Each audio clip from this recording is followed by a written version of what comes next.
ફટાકડા ફેક્ટરીમાં બ્લાસ્ટને લઈ અત્યાર સુધીના મોટા સમાચાર સામે આવ્યા છે। અમદાવાદના રામોલમાં બુલડોઝરવાળું એક્શન। અમદાવાદ ગેરકાયદે ફટાકડાની ફેક્ટરીમાં બ્લાસ્ટનો મુદ્દો। ફટાકડાની ફેક્ટરી પર બુલડોઝર ફર્યું છે। ગેરકાયદે બાંધકામ પર ડિમોલિશનની કાર્યવાહી। ભાડે જમીન રાખી અને મોતની ફેક્ટરી ચાલતી હતી। ઘટના બાદ જમીન માલિક ભૂગર્ભમાં છે।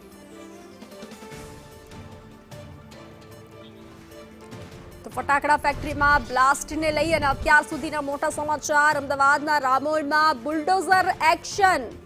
ગેરકાયદે ફટાકડાની ફેક્ટરીમાં બ્લાસ્ટનો મુદ્દો। 10 લોકો ભૂંજાયા।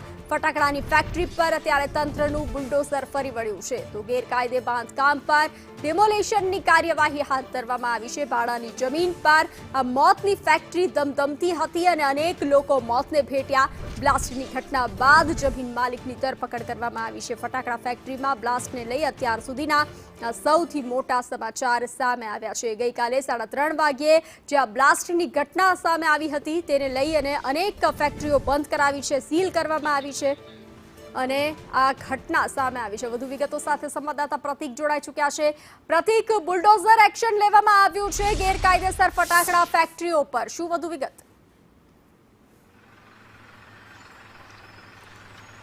બંસી, સૌથી મોટું એક્શન લેવામાં આવી રહ્યું છે ફટાકડાની ગેરકાયદે ફેક્ટરી ઉપર। સીધા દ્રશ્ય જોઈ શકાય છે કે રામોલ પોલીસ દ્વારા આ એક્શન લેવામાં આવી રહ્યું છે કે જે ગેરકાયદેસર બાંધકામ બનાવીને આ મોતની ફેક્ટરી ચાલી રહી હતી તેના ઉપર હવે બુલડોઝર એક્શન લેવામાં આવી રહ્યું છે। જે ગેરકાયદે બાંધકામ કરવામાં આવ્યું હતું તેને તોડી પાડવામાં આવ્યું છે।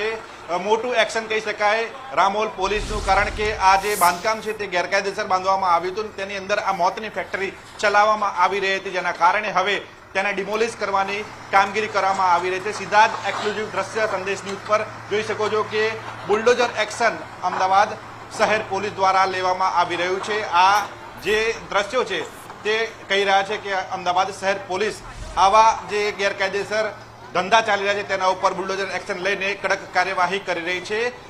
તમામ જે ગેરકાયદેસર બાંધકામ બાંધવામાં આવ્યા હતા તેને તોડી પાડવામાં આવ્યા છે। આ પહેલા રાજ્યની FSL ટીમ દ્વારા ઘટના સ્થળે તપાસ કરવામાં આવી હતી, જે મુદ્દામાલ છે તેને કબજે લેવામાં આવ્યો હતો અને હવે ત્યારબાદ બુલડોઝર એક્શન જોવા મળી રહ્યું છે અને ખાસ તો તમામ જે ગેરકાયદેસર બાંધકામ હતા તેને તોડી પાડવામાં આવી રહ્યા છે, જેથી કરીને ભવિષ્યમાં આવી જગ્યા ઉપર આ પ્રકારની કામગીરી ન થાય। મહત્વનું છે કે આ જે જગ્યા છે તે ભાડે રાખવામાં આવી હતી આરોપી મેહુલ ડોડિયા દ્વારા।